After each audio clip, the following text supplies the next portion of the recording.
Hello guys, punta nga pala tayo dito sa Laguna guys. Makikita nyo rito yung sapa ng ano. Ayan, Liliw. Ito sakop pa to ng Laguna. So ito pala boundary lang ano.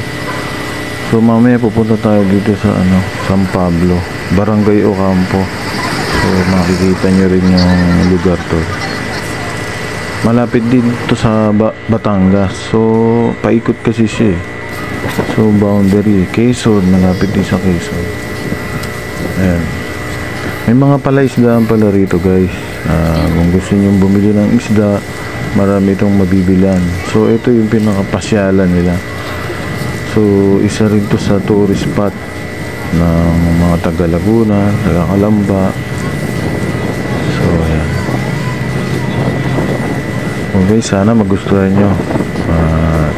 Makapunta rin kayo dito, makita nyo yung view guys. Ayan, maraming namamasyal dito. Maraming po salamat sa panonood nyo.